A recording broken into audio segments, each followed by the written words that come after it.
prédio de uns 8 andares, né? Uma bela de uma estátua, né?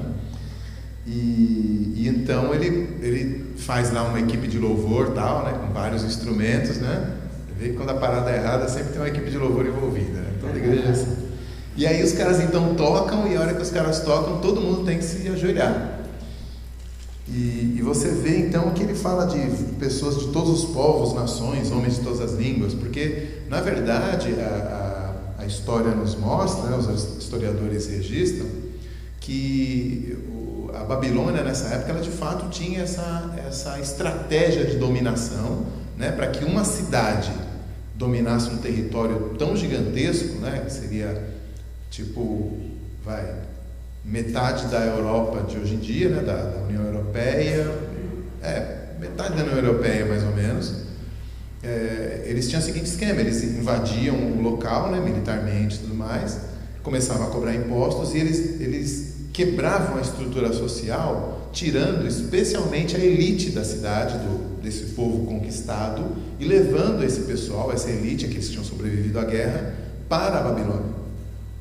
Então você tinha lá um povo amorfo, um povo sem estrutura, sem a elite, sem os pensantes, sem aqueles que poderiam se insurgir contra a dominação babilônica. Então, esse era o esquema deles, por isso que ele fala de povos, nações, porque na Babilônia tinha gente de tudo quanto é lugar, inclusive judeus, os nossos amigos que vão aparecer em seguida. Então, sigamos aí, versículo 8, onde é que parou?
Eis que o nosso Deus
saíram do meio do fogo.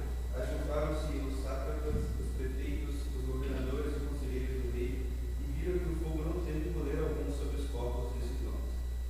Nem foram chamuscados os cabelos da sua cabeça, nem os seus mantos se mudaram, nem cheios de fogo passaram sobre eles. Falou Nabucodonosor e disse: Bendito seja Deus de Sadraque, Mesaque e Abednego, que enviou seu anjo e livrou os seus servos, que confiaram nele, pois não quiseram cumprir a palavra do rei, preferindo entregar o seu corpo a servirem e adorarem a qualquer outro Deus, senão ao seu Deus. Portanto, faça um decreto pelo qual todo o povo, nação e língua que disser blasfêmia contra o Deus de Sadraque, Mesaque e Abednego, seja despedaçado, e as suas casas sejam feitas no túmulo, porque não há outro Deus que possa livrar com este. Então o rei fez prosperar Sadraque, Mesaque e Abednego na província da Babilônia. Então tá aí, terminando a narrativa. O rei é avisado, né? Sempre tem uns caguetas, né? O rei é avisado que os moleques lá não se curvavam diante de nenhum outro Deus, de nenhum outro ídolo. E ele então os chama, pergunta se isso é assim mesmo, né? Tipo, é um processo mesmo, é um processo legal que está acontecendo. Eles estão sendo acusados, por isso os detalhes do texto são repetitivos, né? É como se fosse o registro, as atas lá do processo. E então eles olha, vocês vão ter a última oportunidade. E eles então dizem, olha, a gente não precisa ficar se defendendo, né? Eu achei interessante uma versão que leram aí, né? Porque é isso mesmo, né? A gente não vai voltar atrás. E o rei então manda jogá-los, né, na fornalha. Tem alguns detalhes que são tipo muito loucos, né? Os caras que jogam eles na fornalha são queimados. E eles, diz o texto, que nem cheiro do churrasco, né? Nem o cheiro da fumaça pegou na roupa deles. O rei olha e tem um quarto personagem no meio do fogo, e ele então reconhece que o Deus dos moleques lá era o melhor, né? Faz até um decreto bem babilônico, né? Se alguém fala alguma coisa contra o Deus de Israel, manda despedaçar, né? Cara, é sangue mesmo. Ok. Eu gosto muito dessa história e queria saber de vocês se vocês imaginam alguma analogia dessa história com os tempos de vocês. Quer dizer, a gente não tem reis, dificilmente estátuas com 26 metros, né? 27 metros lá. Dificilmente fornalhas, né? Normalmente nada disso a gente vai ver. Mas vocês conseguem imaginar alguma situação, vocês como cristãos, em que você fala assim, pô, estou me sentindo feito Sadraque, Mesaque e Abednego, né, e tal. Alguém imagina uma situação dessa? Já passou por uma situação dessa? E aí? Faculdade. Faculdade? Você é tipo o único crente na sala, a galera faz pelinha, esse tipo de coisa. E aí, você já não fez umas coisas lá? Eu falei, não, cara, aí, cara, qual é? Entendeu? Vai pra fornalha. Fornalha. Em casa aí tem vários caras se queimando na fornalha já, né? Cola aí. O negócio está quente. Alguém pensou em outra situação, não? Da fornalha, no dia de hoje? Né? Está dizendo.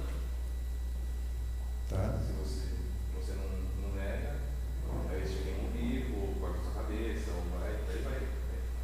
Onde a criatividade deles. Fora do Brasil você tem essa possibilidade, né? Um pouco mais próximo, alguém pensou em outra situação, não? Corrupção.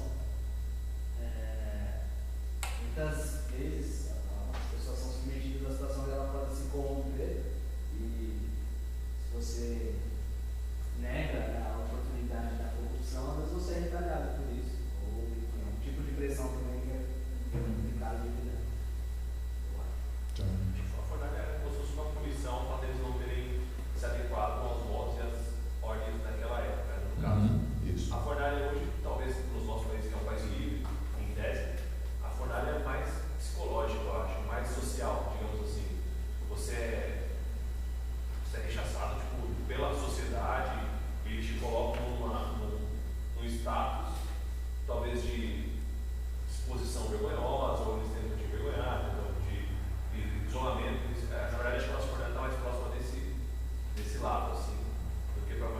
sociopsicológica, né? Uma fornalha sociopsicológica.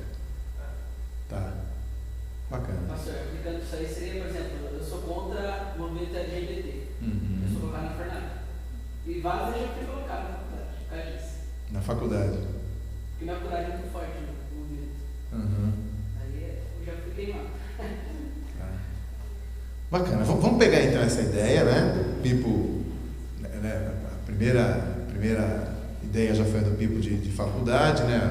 O Big deu uma generalizada no princípio, mas lembrou da aplicação imediata nas facus da vida. O Zé também mencionou esse contexto. Vamos ficar com a faculdade. E como a gente vai ter uma estação para falar de alguns progressismos, inclusive LGBT, a gente já falou de feminismo em algum dia aí, acho que a gente vai voltar em algum tempo e falar de novo nisso. Vamos então nos concentrar hoje com esta fornalha da faculdade, especificamente quando ela é acesa no sentido, vamos imaginar assim, no sentido mais acadêmico da fornalha, ou seja, aquela pressão para que você, em primeiro lugar, reconheça algum conflito entre ciência e o que você crê, e em segundo lugar, que você reconheça que nesse conflito tem que prevalecer o pensamento científico e não aquilo que você crê. E se você não capitula diante disso, aí é uma fornalha acadêmica, né? Às vezes, inclusive, em termos de você pode temer pela sua nota mesmo, né? De repente você nem aprova, né? Isso pode acontecer. Nesse caso, então, especificamente, vamos nos restringir a esse contexto acadêmico. Quantos já assistiram aquele filme Deus Não Está Morto? Quase metade aí, né? Eu não lembro de que ano é que ele é. Para quem não conhece, é um filminho. Tem um filme que ele já vem nesse conflito, não da filosofia do Deus Não Está Morto, se chama Uma Questão de Fé. Pega o criacionista com o evolucionista. Tá. É muito bom de assistir. Então, o Deus Não Está Morto é o seguinte: o cara está na faculdade e ele tem uma disciplina lá de filosofia e o professor é ateu e o objetivo do professor né, sei lá, limpar a turma do que ele acredita que é um defeito de pensamento, né? Ou seja, religião. Então ele quer eliminar isso da vida da molecada e ele começa a primeira aula já dizendo que os grandes pensadores foram ateus e, sei lá, um argumento não muito bom, né? Mas ele diz que os grandes pensadores foram ateus e não dá para você acompanhar a aula dele se você estiver preso a esse dogma e tal. Isso, e aí ele fala assim, então para a gente começar a aula, já que ele está partindo desse ponto em que o que eles vão estudar é o pensamento de ateus, então ele parte assim, bom, então para a gente não perder tempo com isso, cada um vai pegar uma folha de papel aí e vai escrever Deus está morto como forma quase que de ingresso na minha disciplina.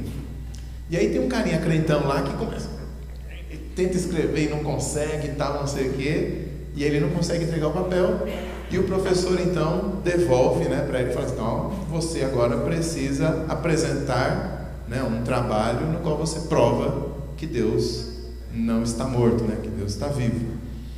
E, então eu vou te dar nas próximas 3 aulas 20 minutos em cada aula para você apresentar a sua tese, né? E aí o moleque vai mais ou menos bem e o professor na última dá uma garilhada lá e ele fala, então, só que dessa vez eu vou defender o outro lado junto com você, né? Então vai ser um debate, não vai ser só você se apresentando. E no final do filme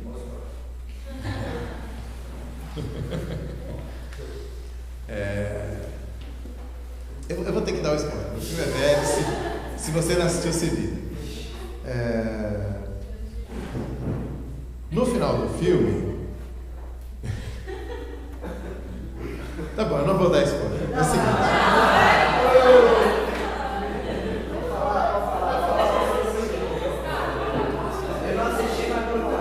Não assisti, mas pode falar? Então, no final do filme, o professor fala, bom, então eu vou te dar um 0, tal, não sei o quê, porque você não conseguiu provar nada e tal, o professor não aceita. Ele fala, não, mas quem tem que verificar se eu consegui ou não é a classe que estava de juiz, né? E aí, então ele fala, e aí, o que vocês acham? E a classe começa, assim, um levanta, o outro levanta, e todo mundo começa a levantar e diz assim, Deus não está morto. E aí é unânime. Né? E aí o professor sai furioso da classe e tal, e é assim que termina. Bom, eu queria em primeiro lugar voltar e perguntar uma coisa. Como é que tem sido o seu desempenho quando você é colocado em situações de pressão assim? Quer dizer, quem aqui já enfrentou alguma situação de pressão assim? Estamos falando especificamente do ambiente acadêmico, né? Escola, ensino médio e faculdade, né? Acho que é nessas áreas aí que pega, né? Alguém já passou por isso? Não? 2 ali, 3, mais alguém também?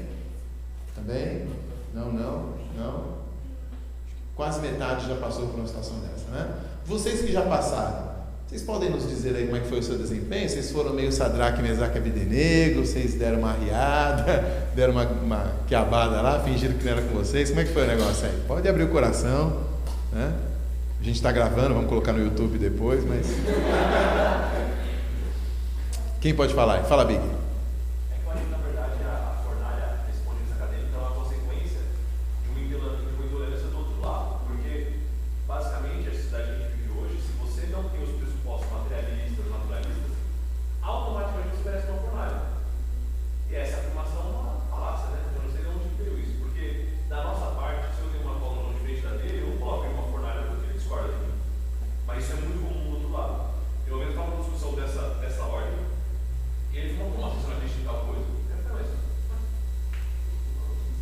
Eu falei, eu pressuposto ele.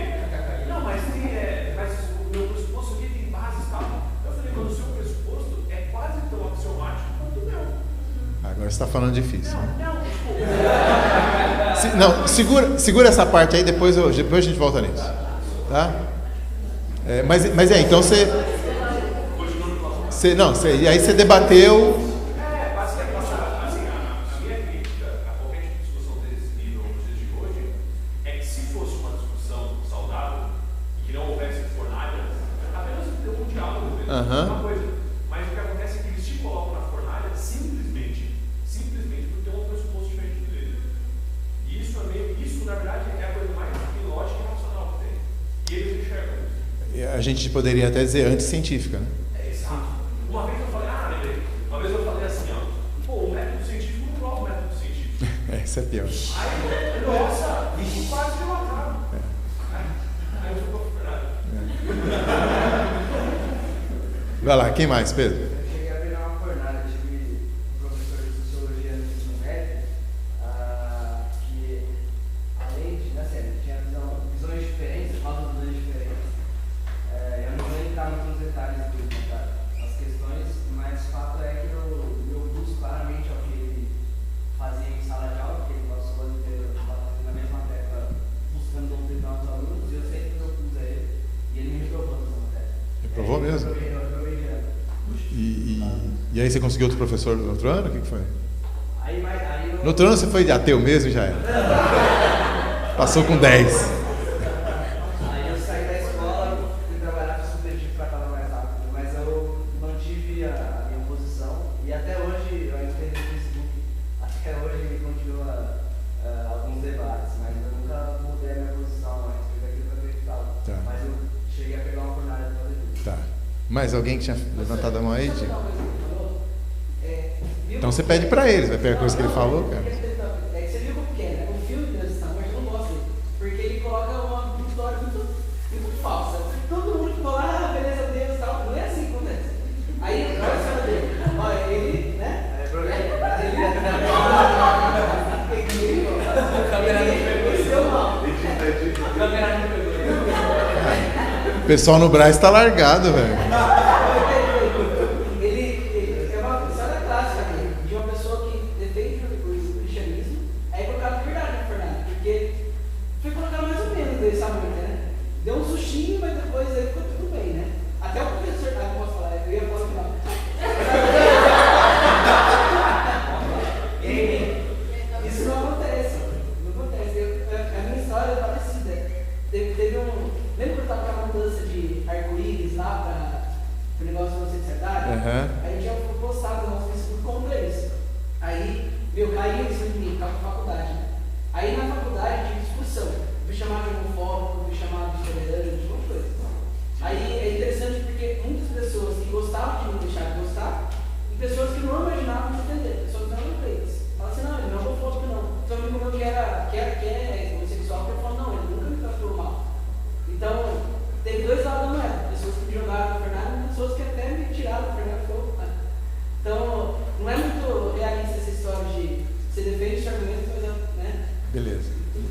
vamos chegar nisso. Quem mais que levantou a mão aí?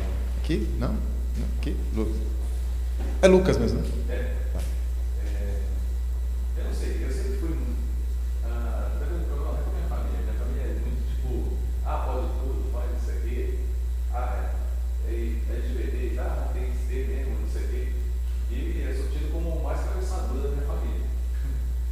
E só que chega uma hora que acontece, uma hora eu estouro, né? Então é que acho que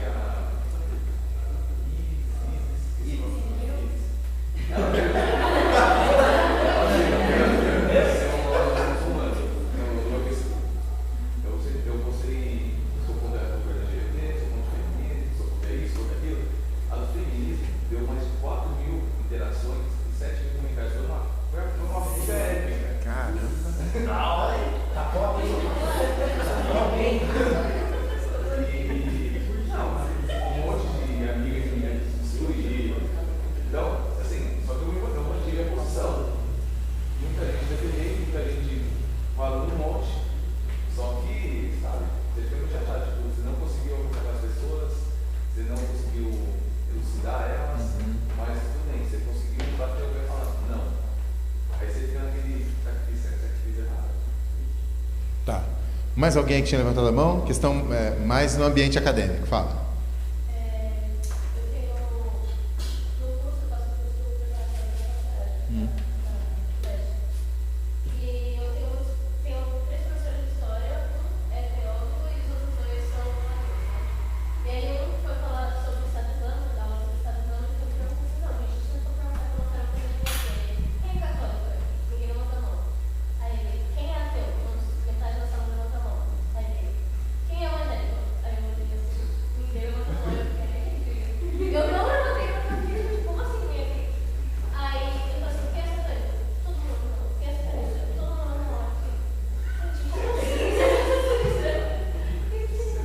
Foi daí que você começou a usar essa jaquetinha aí preta aí de couro com os rebites, né? Ela grampeia uma caveirinha aqui atrás. Boa.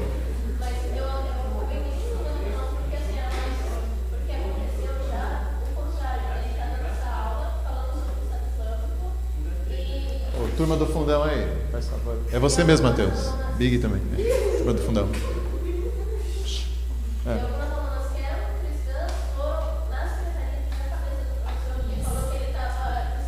Mas elas não levantaram a mão.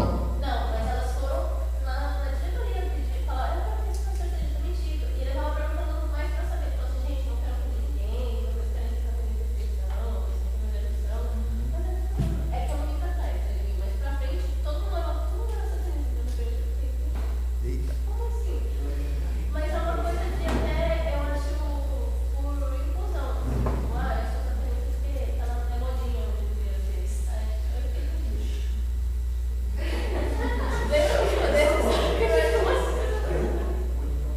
Tá.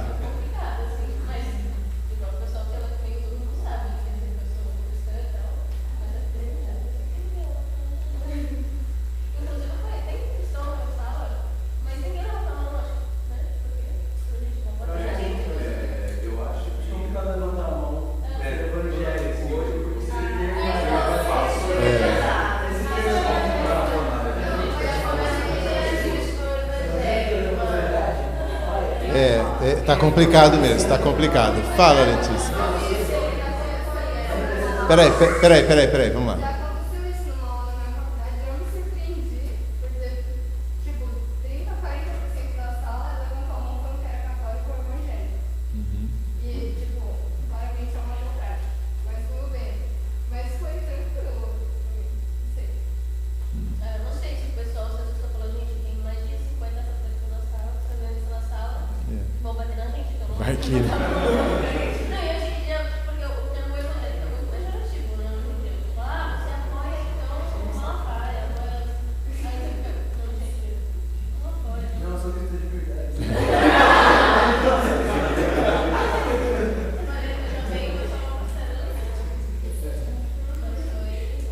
Mas foi só porque as meninas realmente pediram, falaram que queriam que ele fosse demitido, porque ele estava dando aula sobre Estado Islâmico, e elas se sentiram ofendidas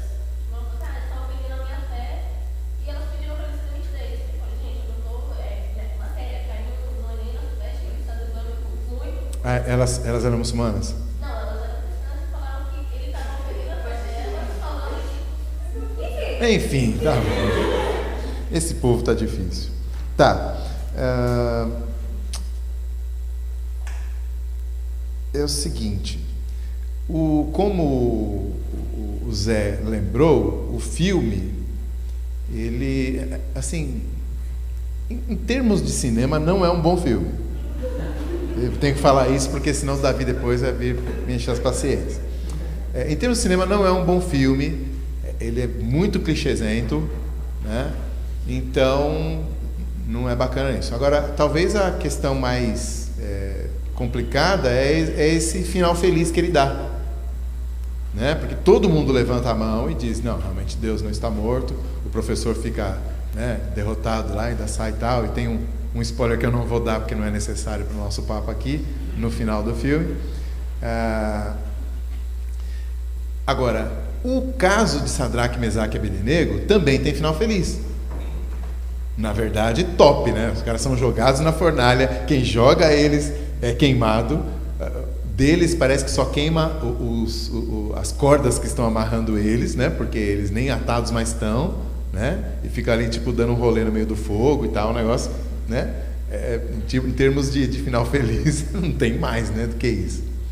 Mas eu queria que você ficasse atento à frase que eles dizem. Eu não lembro o versículo, alguém que está com a Bíblia aberta, abra por favor aí, em que eles dizem assim: ó rei, quanto a isso não precisamos te responder. Mas se não, onde que é esse se não? Que versículo que é? Lê de novo ele. Se o nosso Deus, a quem servimos, quer livrar-nos, ele nos livrará da fornalha do fogo ardente e das suas bombas ardentes. Aí eu falei, não. Isso é. Se não ficar sabendo, ó rei, que Aí. não serviremos aos teus deuses, nem adoraremos a imagem de outro levantar. Então veja, a gente está vendo a história depois de ocorrida e para nós é tranquilo, a gente sabe a história já, né? Se eu tivesse lá eu também peitava o rei mesmo. Aí rei, toma voadora aqui e tal, não sei o que, né? Não, os caras não sabem o que vai acontecer. Eles declaram isso no começo: rei, se o nosso Deus quiser nos livrar, ele vai nos livrar. Mas se não, o que é se não? Se ele não nos livrar, ou seja, se ele não quiser nos livrar, ainda assim nós não nos dobraremos. Então, a questão central da história não é se eles se deram bem ou não, mas a questão central da história é a disposição deles de confiar em Deus, mesmo que eles não fossem socorridos. Esse para mim é o mais interessante. Você deve saber que a palavra testemunho ou testemunha, testemunhar, no grego, é a palavra martírio, da onde vem a nossa palavra em português, mártir, martírio e assim por diante. Então, na igreja primitiva, quando alguém era morto, né, pelo poder de César lá, pelo Império Romano, jogado aos leões, por exemplo, no circo romano, os cristãos diziam assim: ele foi testemunha. Como eles falavam grego, ele foi mártir. Aí, para a gente, com o desenvolvimento da língua, mártir virou aquele cara que entrega a própria vida em função de uma causa. Mas o sentido original é muito interessante. Ele foi testemunha. Ele testemunhou. Sadraque, Mesaque e Abednego eram mártires nesse primeiro sentido, porque no final das contas eles não foram mortos. Então não foi mártir. Eles foram mártires porque eles testemunharam. Se não, fica sabendo, ó rei, nós não nos dobraremos. Então esse é o aspecto central que eu queria ressaltar para vocês aqui, porque a nossa fornalha é diferente, a gente, né, concordou nisso. E, de repente, metade de vocês nunca passaram por fornalha nenhuma, pelo menos nesse aspecto de vida acadêmica, e possivelmente nem passarão. Tá? Então, aí o nosso papo o quê? Se encerra? Metade do pessoal vai embora, vai comer uma esfirra porque não tem interesse em ouvir a história? Não, a questão é a seguinte: o que Deus requer de nós é que nós sejamos testemunhas. É a mesma palavra que Jesus usa: sereis minhas testemunhas, tanto em Jerusalém, toda a Judéia, Samaria, confins da terra. Nós estamos aqui no confins da terra, na zona norte de São Paulo. E nós temos que ser testemunhas aqui. Se como testemunhas chegarmos a ser mártires no sentido moderno em português da palavra, é uma circunstância. Mas mesmo que não haja uma faca no meu pescoço, como no Estado Islâmico, né? Mesmo que não haja uma ameaça de um chefe, né? Dizendo que vai me demitir porque não gosta de crente, mesmo que não haja um professor dizendo que vai tirar minha nota, mesmo que não haja nada disso, ainda assim eu preciso ser testemunha. E nesse caso, eu estou, entendam isso com bastante cautela, né? Mas eu estou equiparado a Sadraque, Mesaque e Abednego. Eu estou no mesmo barco que eles, é isso que eu quero dizer. Nós todos somos testemunhas. Eles com a fornalha deles, eu com a minha. Eu não passei por fornalha nenhuma, como eles também não tinham passado até então, né? Vou morrer sem passar por fornalha nenhuma, mas ainda assim sou mártir, sou testemunha de Cristo. Está na ponta da língua, a disposição está no coração. Eu vou, né? Here I stand, eu vou ficar, eu estou aqui, ninguém me tira. Mas talvez não tenha ninguém me empurrando para trás, talvez não tenha ninguém me ameaçando, mas eu estou aqui, disposto até o final.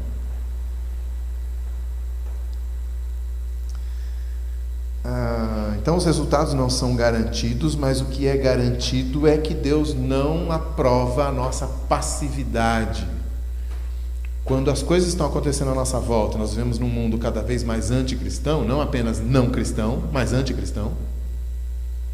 A gente já falou sobre isso várias vezes. A gente tem uma influência cultural do cristianismo sedimentada no Ocidente aí em 1600 anos praticamente, que moldou grande parte dos nossos costumes, da nossa cultura, do nosso pensamento. Então, não que o Ocidente seja cristão, né? Tem um pessoal que faz missões no meio dos povos muçulmanos. Eles dizem que isso é uma das primeiras questões que tem que esclarecer para eles, porque para eles, sei lá, o Michel Temer é um presidente cristão, entendeu? Ele é um cara cristão, porque na cabeça deles o Estado é religioso. Então, para eles, a nossa sociedade é cristã, né? Então, a primeira coisa que tem que explicar para o cara é que não é isso. Existe uma igreja, existe uma sociedade, né? A igreja está dentro da sociedade, mas não pertence a ela. Mas então eu dizia que a gente está nesse meio e podemos ser chamados a testemunhar ou não, mas estamos num meio cada vez mais anticristão. A nossa sociedade está cada vez mais, não apenas deixando de lado os valores cristãos que a moldaram para que ela chegue até aqui, mas ela está, de fato, adotando valores opostos, né? Valores antagônicos mesmo, não apenas opostos que está um para cada lado, mas opostos porque está um contra o outro. Então você vê em alguns países aí, Estados Unidos e Europa, você vê algumas questões inclusive legais se levantando, né? Questões jurídicas se levantando, porque nessa nova sociedade o princípio de liberdade religiosa que o cristianismo conquistou, né, a duras penas, ele já está entrando em conflito com outros direitos já adquiridos por grupos anticristãos. Então, a gente já falou disso várias vezes aqui, não vou me repetir. Mas então a nossa passividade, quando a gente fica na moita, a nossa moitice religiosa, ela cada vez mais é anticristã. Sabe, sei lá, eu estou parado num corredor, é uma coisa, mas se eu estiver parado numa esteira, né, que está indo para trás, eu já não estou mais parado, né? Eu sei que o movimento é relativo, mas quer dizer, eu já estou indo para trás. A gente está numa sociedade cada vez mais em que ficar apenas na moita é ser anticristão. Não dá mais, a coisa está cada vez mais difícil, né? A gente é chamado toda vez a sair da zona de conforto e a não nos conformarmos com o mundo que está cada vez mais querendo nos moldar. Você queria falar, Lucas? Não, essa parte de a gente ficar acomodado, me lembra tantas coisas que se vê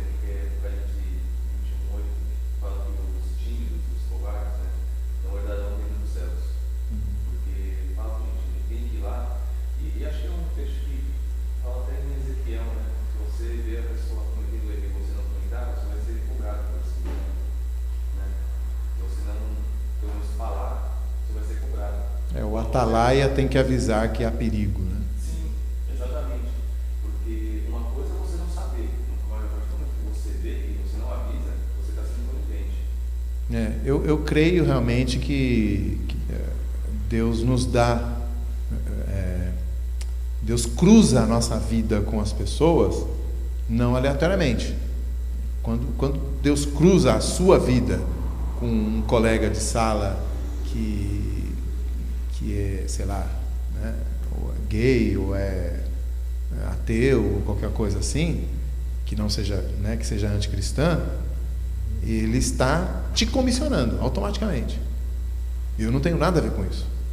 No máximo, se você quiser umas dicas de umas passagens, posso te dar. Mas se Deus cruzou a sua vida com a dele, colocando na mesma sala, colocando no mesmo grupo de trabalho e tal, Deus está automaticamente te comissionando. E conforme você fica na moita, você está negando esse comissionamento. É nesse sentido que eu estou dizendo. Então, não dá para você ficar parado, já está indo para trás, né? Você já está regredindo, você já está indo para o outro lado. Diga. Eu acho que isso é muito mais, pelo menos para mim, assim, um modo de como se jogasse a gente na fornalha do que alguém levantar a mão dele e falar assim, você não crê nisso mais. Porque, pelo menos para mim, eu já vivi momentos de discutir com o professor de sociologia sobre o que eu acreditava e ele menosprezando e tudo mais. Mas hoje em dia eu estou muito mais assim, parece que todo mundo que não é crente pensa do mesmo jeito, assim, ou com o mesmo pressuposto. E aí vem falar comigo e eu falo, não, não é assim as coisas, sabe? E é muito mais assim, sabe? Esse negócio de você, se você não se coloca, você está indo para trás, você está indo para a fornalha, sabe? Se você não fala o que você pensa, como se você estivesse negando mesmo, sabe? Isso é muito mais forte para mim do que alguém pegar e perguntar o que eu penso, porque ninguém mais pergunta o que eu penso, pelo menos um tempo pra cá, isso não tem mais acontecido. Hoje em dia parece que todo mundo mais, tudo bem, é amor, É porque eles assumem que você pensa como exatamente. Preta não, pensa igual. Até descobrir que você pensa diferente. Aí que começa. E aí minha avó já dizia, tá mandando quem dorme é uma galera. Você para pra pensar isso, você não se posiciona? Se você não se puder, Você vira parte, né? Exatamente, porque na verdade, ao contrário do que pensavam, né, os grandes pensadores do século XIX, eles achavam que a religião ia acabar, né? Inclusive esse é um dos argumentos lá do professor lá do Deus não está morto, né? Ele diz assim, olha, a religião era necessária para explicar a vida, e agora que a gente sabe que a doença é um vírus, que sei lá, o raio é uma descarga elétrica, né, etc., que a seca é uma condição meteorológica, então não é mais necessário Deus. É claro, isso não é um argumento verdadeiro, porque o fato de Deus ser desnecessário significa que ele não existe, né? Em termos de argumentação não vale muita coisa, mas a gente entende o ponto que ele está levantando. Então, de fato, a gente vive numa sociedade em que não faz diferença se você crê ou não. Então, quando você diz que crê, geralmente eles dizem assim, você crê, eu também creio, não faz diferença para mim, certamente não faz para você, a gente caminha junto. O problema é quando você começa a demonstrar que faz diferença para você. Aí é que a coisa se levanta, né? Tá, então para a gente não ficar só levantando problemas, eu imaginei 3 áreas nas quais a gente precisa trabalhar para que a gente consiga realmente sair dessa passividade, dessa zona de conforto, de uma maneira minimamente eficiente. Então eu começo pelo mais óbvio de todos: conheça mais a Bíblia. Você precisa conhecer a Bíblia, cara. Se você acredita naquilo que você acredita apenas porque é o que a sua mãe sempre acreditou, porque é o que vagamente você entende dos sermões, você não vai se sustentar. O máximo que vai conseguir é se esconder até a tempestade passar. A tempestade do professor, a tempestade do chefe, a tempestade da galera, né? Você se esconde lá e fica quietinho, né? Na pior das hipóteses, você vai com a galera mesmo. Então, você precisa conhecer mais a palavra de Deus. Não apenas formalmente o que é que tem dentro dela, né? Que já é um bom começo, às vezes nem isso a gente sabe, né? mas assim, entender melhor como é que se interpreta, sabe? Regras de interpretação, cara, que maravilha, tem tantos livros no mercado que falam a respeito de interpretação bíblica, né? Da nossa editora deve ter uns 4 ou 5 da cultura cristã. Você tem na editora Vida Nova também tem bons livros, na editora Fiel acho que também tem livros sobre, eu não estou lembrando de algum agora, mas certamente eles têm algum livro sobre interpretação bíblica. Quer dizer, quando você tem textos, por exemplo, que falam coisas da época da cultura, e aí alguém te pergunta, mas então por que né? Então você está querendo apedrejar os gays porque está lá no Antigo Testamento e tal. Você, rapaz, eu nem sabia que estava, né? Aí como é que você vai se explicar, né? Mas se você sabe que está, você não sabe explicar por que está e você não apedreja gays, né? Então...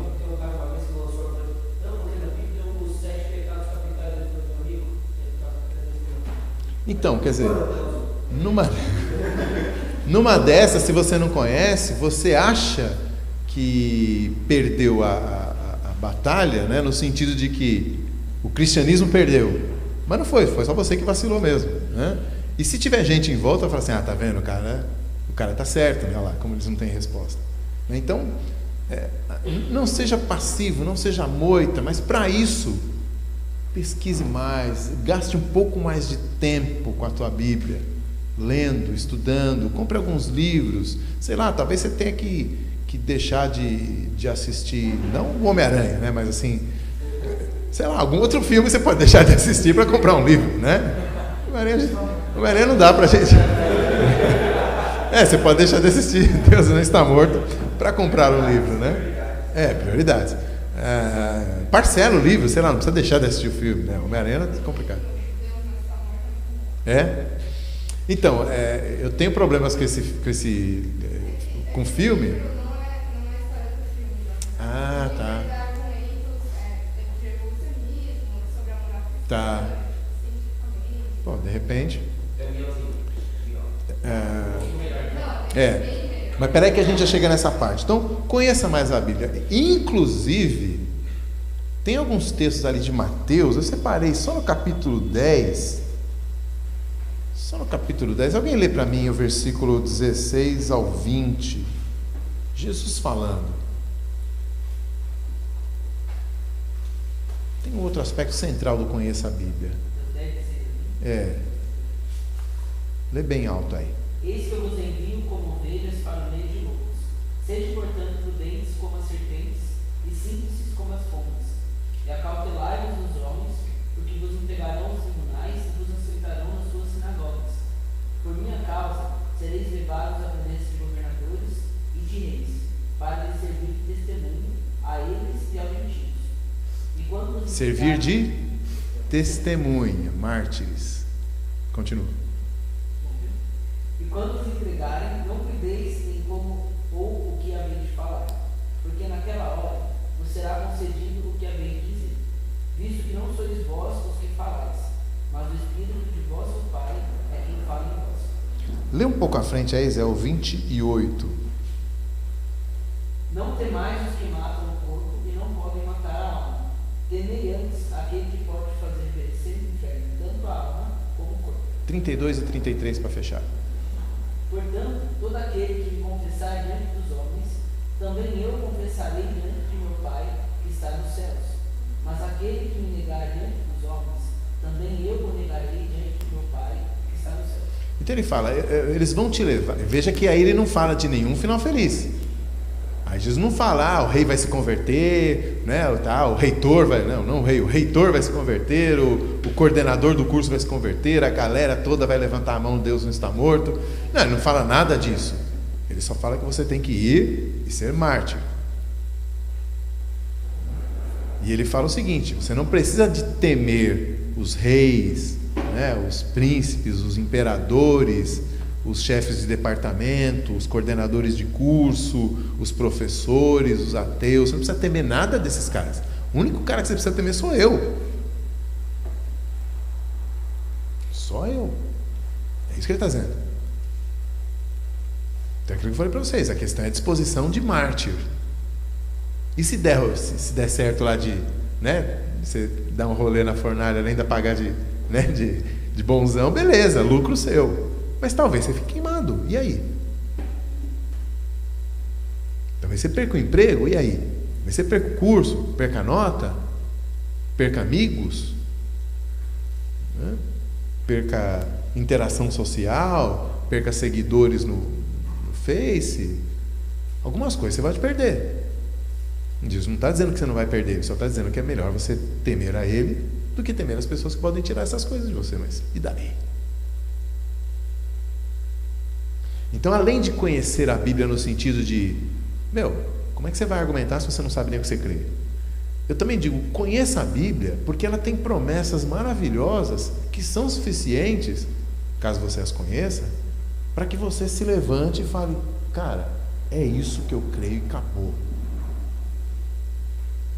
E a gente precisa disso, porque se a nossa motivação também não for Deus, aí tem um outro problema também, né? Porque eu posso me posicionar apenas por uma motivação orgulhosa e arrogante minha. Eu fiz um curso, tinha antigamente não sei se hoje em dia existe, uma revista chamada Defesa da Fé. E aí eu fiz um curso, eles chamam de apologética, né? Mas na verdade é polêmica, né? É você quebrando o pau com outras religiões, né? E aí eles tinham matérias tipo tal, aí tinha um cursinho lá, eu fui lá para vender a assinatura da revista, e aí tinha esse curso, e o cara, um dos pastores lá, ele falou assim, só que é o seguinte, você está discutindo com o Testemunho de Jeová, e você precisa avaliar no seu coração se você está doido para derrubar esse cara e deixar ele no chão com os versículos que você decorou, ou se você está doido para ver se esse cara se aproxima de Cristo e se curva diante de Jesus. Porque se você está apenas querendo destruir o cara e mostrar o quanto você é bom, saiba de uma coisa, em primeiro lugar, Deus não está nesse esquema, ele já saiu fora e você está sozinho. Então, aqui também se aplica. Meça o teu coração e permita que a palavra de Deus que você conhece não apenas modele a tua cabeça, teus pensamentos, mas também modele as tuas motivações, né? E modele a tua ousadia, a tua coragem de ir em frente. Então, conheça a Bíblia.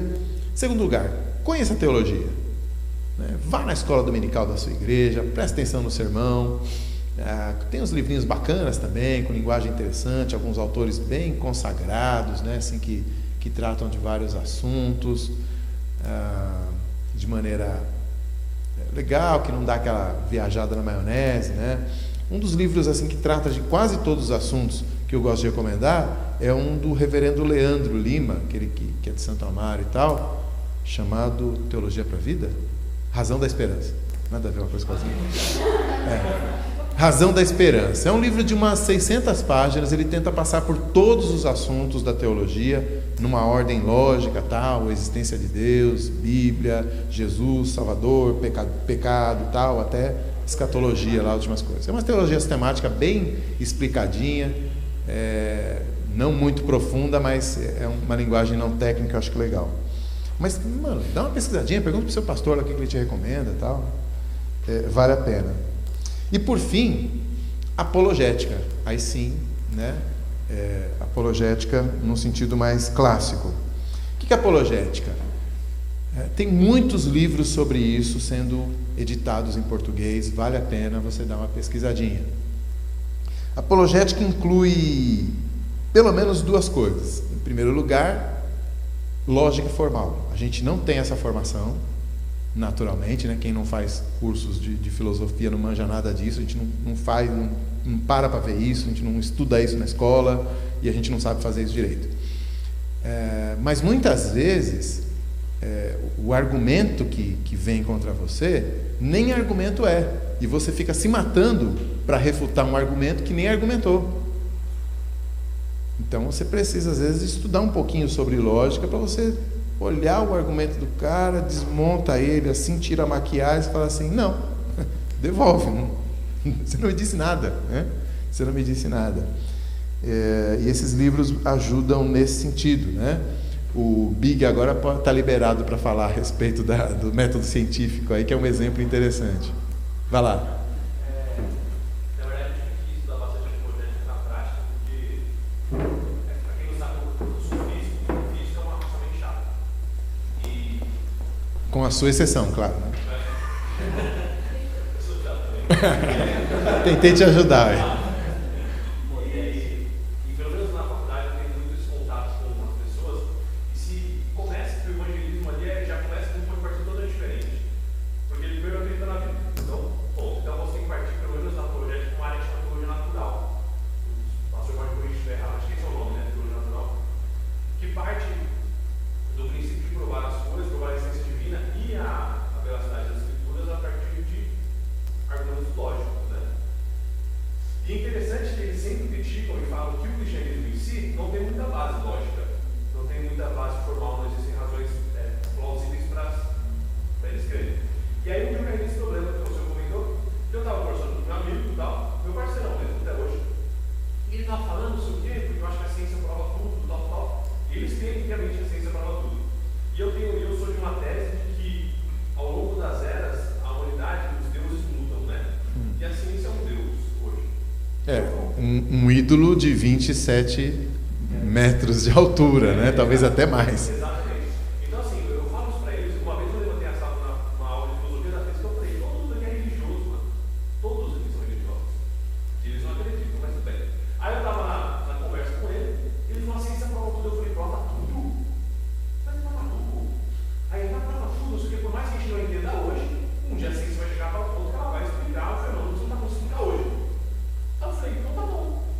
Se eu utilizo o que na ciência para provar tudo? Aí a gente utiliza alguns princípios, método científico. Eu falei, tudo bem, eu também, eu não faculdade com você disso. Mas, o método científico não prova o método científico. Aplica o método científico no método científico. Isso é tautologicamente incoerente. Não faz sentido nenhum. E ele ficou bravo, ficou muito bravo. E aí, ele ficou bravo. Você viu o que fazer? Eu falei, deixa eu mandar uma ligada em eu falei, tem alguns conceitos, por exemplo, alguns conceitos subjetivos, o conceito de beleza, o conceito de. O belo é o mais engraçado de todos para mim. É difícil explicar cientificamente por que o homem acha uma coisa bela e um outro homem acha aquela mesma coisa feio. Não faz sentido. Então, belo não é uma coisa modificável. Eu falei, a ciência não explica isso, mano. E aí esse é o problema. Porque eu tenho visto muito da parte dos dias de hoje, assim, é que o outro lado, ele não aceita que todos os pressupostos e a conclusão dele não é logicamente coesa. E aí, a única coisa que eu quero, depois eu estou na discussão desse tipo, a única coisa que eu quero mesmo provar para o cara é provar para nós ele enxergar que existem coisas que ele também acredita na base da fé. Por exemplo, a própria questão do evolucionismo. Eu sempre tento muito dialogar nesse sentido. Eu falo, tudo bem, por mais você pode estar falando, você está falando tudo isso. Mas você também não tem fé de que tudo isso que você acredita também é verdade? Tipo, o Zé Neto participou muito interessante esses dias. Justamente do neodarwinismo. Lembrei dele. E os caras também são muito baseados na fé. E eles não, eles jogam na fornalha. E é interessante que é uma atitude coletiva. Todos jogam na fornalha histericamente e falam que você é louco. Precisam calar a sua voz de alguma forma, né?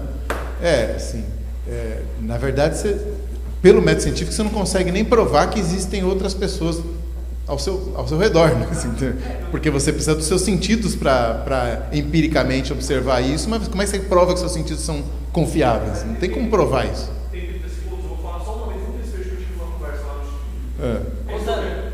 Esse foi o melhor desfecho de todos. Eu estava conversando sobre isso, tal, e tinha um que chama Rafael Levis, meu amigo, gente feliz também. E ele ficou quieto, a maior parte das vezes, aí, olha o que ele falou no final, ele falou assim, Rogério, o que garante que tudo isso que você está vendo é uma ilusão, que você não está sentado numa maca ao redor de vários cientistas, eles implantaram todas as suas memórias e você está num como induzido? Aí eu falei, tá beleza, eu não sei, porque a última posição deles, na verdade, é o ceticismo absoluto, né? E aí você não consegue mais discutir mais. Então, mas você pode pelo menos devolver, né? Pô, cara, eu acho que nós dois estamos, então. Exatamente. Então, nós dois estamos num como induzido. E você?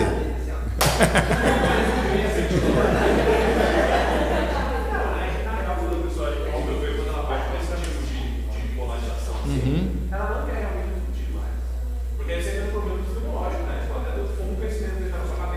Então. Como você interage com a realidade. Exato. O que é? Existe uma realidade? Né? Então, quer dizer, como é que pelo método científico eu consigo provar isso? Não consigo. Exato, então é bacana a gente estudar um pouco sobre isso e ficar um pouco mais preparado, né, em termos de método de pensamento, sabe? Você não engolir qualquer argumento que jogam para cima de você e entender que, na verdade, você está partindo de um ponto, né? Você tem um ponto de partida tão bom quanto qualquer outra pessoa. Né? O cara jogar na sua cara que isso é fé, isso não é ciência e tal, é bobagem, você não precisa se abalar por causa disso. Diga. Eu queria falar também que a gente falou muito do ateu e do cético, mas hoje em dia tem outro tipo de cara também, que é o místico extremo. É o cara que vai lá na rave e fica cantando Krishna, e pra ele aquilo é a última experiência de fé da vida. Que é outro tipo de argumentação, eu acho. É possível. É possível que seja, não tinha pensado nesse sujeito que está surgindo aí. Saber tanto o nome do argumento lógico, da racionalidade, que vamos dos protestos. Talvez uma boa entrada, né, para esse ramo das ideias seja Francis Schaeffer, pelo menos foi a minha porta de entrada, né? Ele tem um livro chamado Morte da Razão, exatamente essa ideia, né? Quer dizer, a modernidade, né, a era moderna, né, até o século XX, a era que ele não chegou a entrar no pós-modernidade, o século XX não tem bases para acreditar na própria razão. As bases foram erodidas, né, no pensamento moderno do século pós-iluminismo, né? Então ele tem esse livro chamado A Morte da Razão, que é mais curtinho, e ele tem o Deus que se revela, não, Deus que intervém, que é um pouco mais longo, e ele tem uma tese, é que o outro ele já entra mais na questão da modernidade na igreja, né? Talvez não seja tanto a ênfase aqui do nosso papo. E o Como Viveremos, ele defende a tese de que as ideias começam na cabeça dos filósofos, depois elas descem para a literatura, depois elas descem para a arte e finalmente chega no povo. Então, o que as pessoas estão crendo hoje é o que os filósofos falaram 4 gerações atrás. E o que os filósofos estão falando hoje é o que as pessoas vão crer daqui a 4 gerações. Não 4 gerações necessariamente de 30 anos, tá? Mas a coisa vai descendo, né? Talvez com a rapidez da comunicação dos nossos tempos, que não era do tempo dele, né? Ele escreveu na década de 70 e 80. Talvez com a rapidez da nossa geração, isso agora esteja... a coisa está muito rápida, né? Mas ele tem um trabalho bem legal, se você gosta de arte, por exemplo, ele faz uma análise bem legal da arte pós-moderna, né? Na escultura, na pintura, na música, e ele demonstra como esses artistas do século XX estavam negando a razão, negando a capacidade da razão de perceber a beleza e, portanto, negando a própria beleza, a ideia de que existe uma coisa bela. Eles estavam negando isso, né? Então você tem alguns quadros aí, é só você ir na Bienal de Artes ali de São Paulo, que você vai se confrontar com isso, né? Você vai ver, você olha e fala, caramba, sério que isso é arte? Do Chance, tipo, uma obra de arte famosa no auditório, uma cidade não dele. Isso, exatamente. Né? Isso, você tem o John Cage, né, que é um músico, né, que o trabalho dele foi conseguir compor algo aleatório, completamente aleatório. O objetivo dele era compor uma música onde não houvesse, onde você não conseguisse achar ritmo, nem harmonia, nem qual é a outra? Melodia. Ele tentou, talvez não, funk tem ritmo. Funk tem ritmo. Funk tem ritmo. Ele tem uma música que é só silêncio. São 6 minutos? Não, quantos? 4 minutos de silêncio. Ele fala, isso é música. Aí todo mundo baba e fala, nossa, que inovador. Não, Francis Schaeffer diz o seguinte: esse cara está reproduzindo o que Nietzsche falou no final do século XIX, começo do século XX. Né? Demorou 50 anos, mas o cara reproduziu na arte aquilo que Nietzsche estava falando. Isso daqui não tem sentido. Ué, se não tem sentido, por que tem sentido uma certa melodia ser bonita e a outra não? Não tem sentido. Então não tem sentido melodia, então não tem nada. Niilismo, né? Então, Franz Schaeffer, para mim, foi a abertura, foi a porta de entrada para o universo aí da apologética. Se você procurar, talvez você ache coisas legais, né? Que na minha época nem tinha. Big? Mas legal é que essas manifestações, elas são, na verdade, encaradas como um supra-sumo, assim, da intelectualidade, né? Isso. E é só um absurdo você ver os caras, esses mesmos caras exaltando, eu não estou desmerecendo esses caras, porque eles estão fazendo coisas muito legais. Mas aí você tem algumas pessoas falando, pô, Idade Média, Idade das Trevas, não fez nada de bom. E exalta isso, eu falo, meu Deus. Então, tem um perfil no Twitter que eu ando seguindo, chamado, como é que é?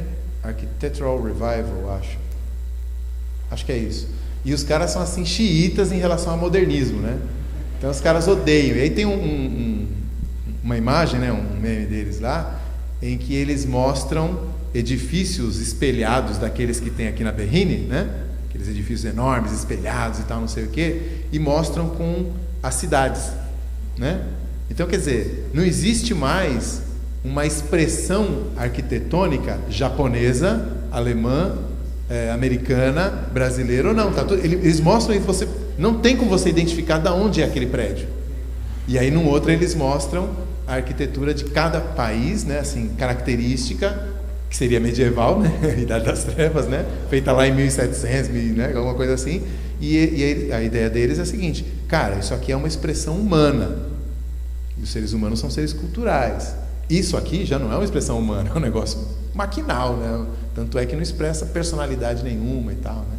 Enfim, tem até estudos, né, de psicologia que apontam, né, a quantidade de depressão, por exemplo, que existe nas grandes cidades por essa falta de identificação com o meio e tal. Tem uns lances assim. Bom, então, vai lá, você vai falar melhor do que eu estou chutando fora da minha área.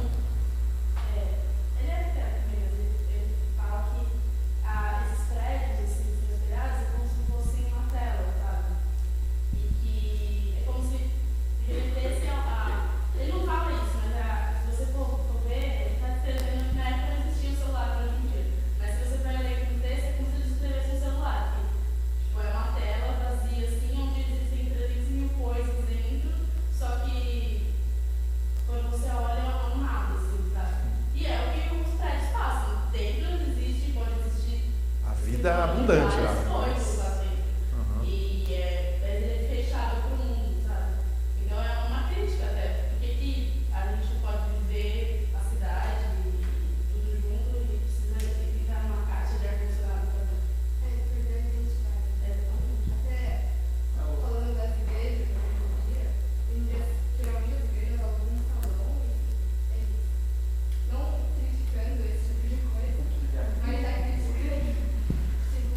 Você não anda mais na rua e geralmente você não identifica claramente o que é uma igreja e o que não é. É uma perda de identidade, de certa forma.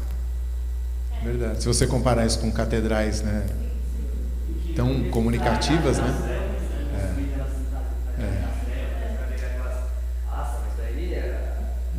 Nas trevas, a arquitetura das trevas lá.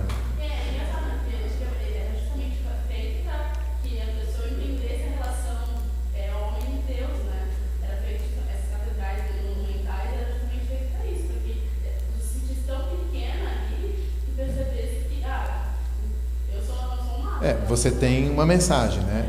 A arquitetura moderna, ela passa também uma mensagem, só que a mensagem que ela passa é uniforme em todo lugar. E você fica questionando se essa mensagem é válida, né? Porque é sempre a mesma, né? É um 0010101, né? Deve ser essa a ideia. Não, chega de intervenções. A gente não termina hoje. Fala. Ah, obrigado. Só uma vez, você comentou das gerações, né, de filósofos de 30 anos. Eu acho que Bauman acertou muito quando ele fala da modernidade líquida. Tanto é que eu acredito que já no estado das outras, o negócio de tão rápido que é. Então é justamente isso, não vai demorar muito para o que os filósofos pensam hoje começar a chegar no ovo amanhã. A tecnologia ajuda bastante isso também. Então, é até meio complicado que as coisas vão começar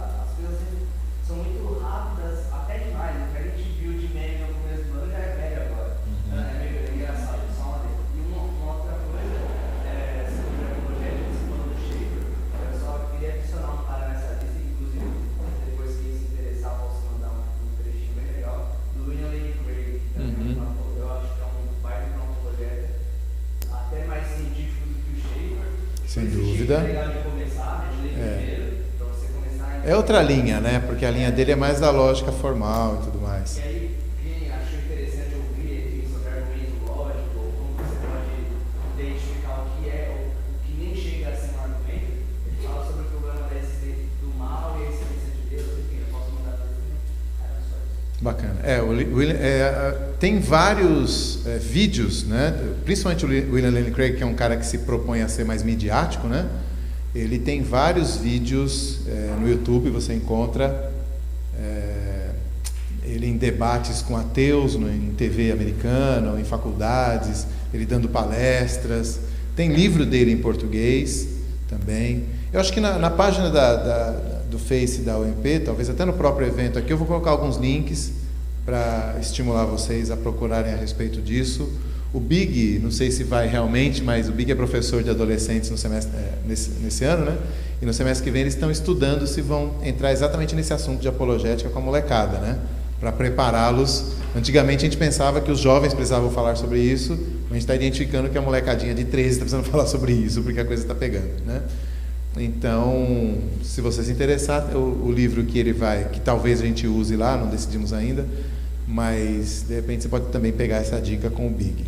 Tem um compiladinho de argumentos diferentes, né? Não, eu posso mandar para vocês também, você bota argumentos de calando, de qualquer uma. Isso, Então, a gente não vai conseguir falar sobre apologética hoje, né? Mas foi só para aguçar vocês no sentido de que, para sair da passividade, não basta apenas uma irritação. Não estou irritado, vou sair gritando com todo mundo. É necessário que você procure se preparar, né? Conheça a Bíblia, permita que ela entre na tua mente, permita que ela molde a sua motivação, permita que ela te dê também todo aquele empenho que você precisa.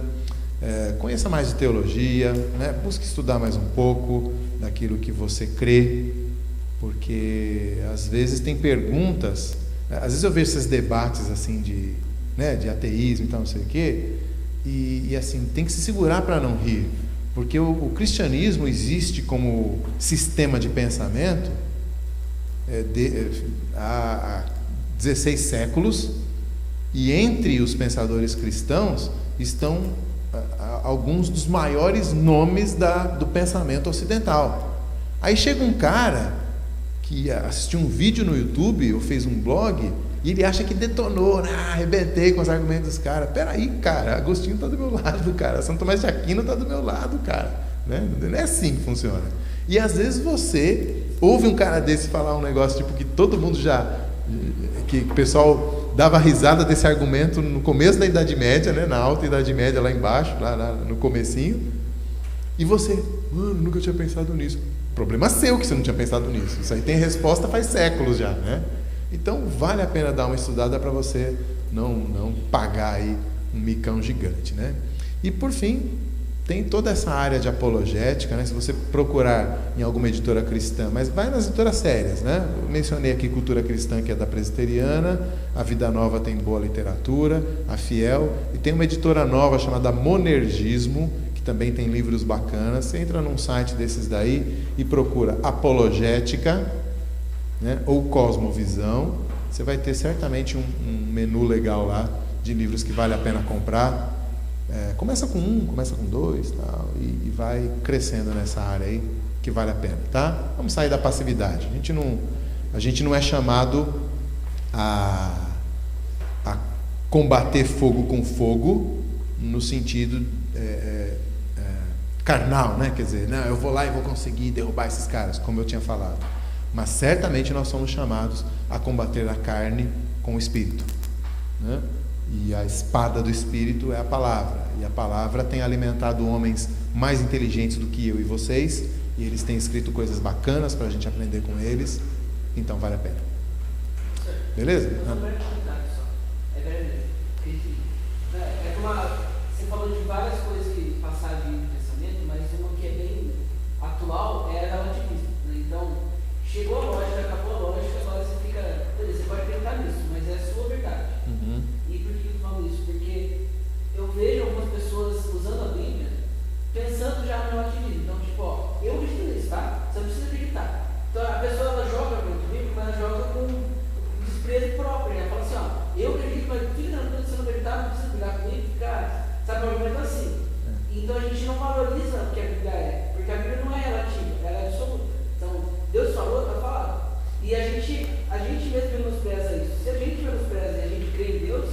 quanto mais pessoas que vão nos ouvir. Né? Então, só para estimular mesmo todos nós, assim, você falou de estudar a Bíblia, não adianta nada de estudar e depois jogar ela no meio igual, assim.